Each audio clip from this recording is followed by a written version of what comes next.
সবাইকে অনেক বেশি শুভেচ্ছা জানাচ্ছি আজকের রেসিপিতে।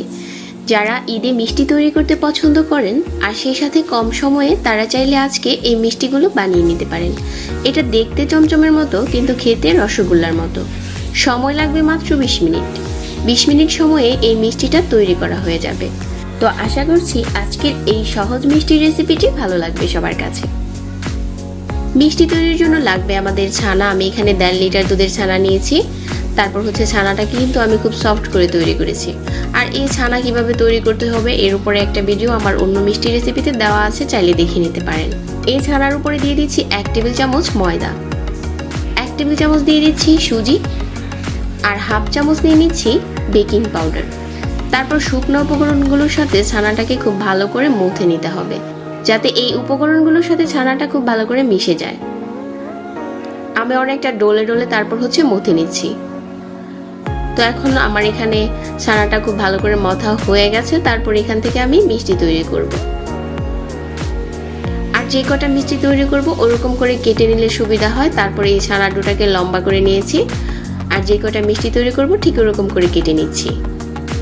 কাটা হয়ে গেছে। তারপর একটা বোর্ডে নিয়ে চেপে চেপে মিষ্টি শেপগুলো দিয়ে দিচ্ছি।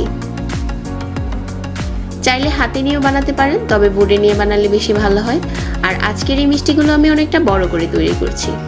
শেপটা করে দিচ্ছি দেখতে চমচমের মতো। আবার চাইলে হাতেও বানিয়ে নিতে পারেন। তো আমার এখানে সবগুলো মিষ্টি বানানো হয়ে গেছে। আর আজকে আমি যে পরিমাণ ছানা নিয়েছিলাম এগুলো দিয়ে 6টার মতো মিষ্টি হয়েছে। তারপর চুলায় একটা পাত্র বসিয়ে দিচ্ছি, আর 1 কাপ নিয়ে নিচ্ছি চিনি। আর একই কাপ দিয়ে মেপে আমি দিয়ে দিচ্ছি 3 কাপ পানি। 1 কাপ চিনির সাথে আমি এখানে 3 কাপ পানি দিয়েছি। তারপর চুলাটাকে জ্বালিয়ে দিয়ে জাল করতে হবে যতক্ষণ না শিরাটা ফুটে উঠছে।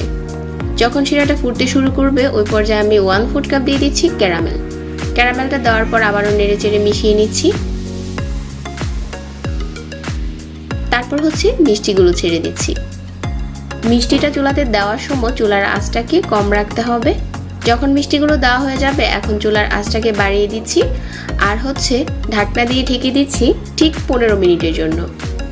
15 মিনিট পর ঢাকনাটাকে খুলে নিচ্ছি, আর মিষ্টিগুলো ফুলে কিন্তু ডবল হয়ে গেছে। আমাদের মিষ্টি তৈরি করা হয়ে গেছে। এখন এই শিরাতে চুপ করে রেখে দিব 5 ঘন্টা। 5 ঘন্টা পর আমাদের মিষ্টিগুলো একদম শিরা খেয়ে টইটুম্বুর হয়ে আছে। এখন একটা প্লেটে নিয়ে পরিবেশন করার পালা। তো শুধুমাত্র 20 মিনিট সময় হাতে থাকলে এই মিষ্টিগুলো বানিয়ে নেওয়া যায়। আশা করছি আজকের রেসিপি ভালো লেগেছে। সবাইকে আবারও ধন্যবাদ জানাচ্ছি, আর সেই সাথে বিদায় নিচ্ছি। আল্লাহ হাফিজ।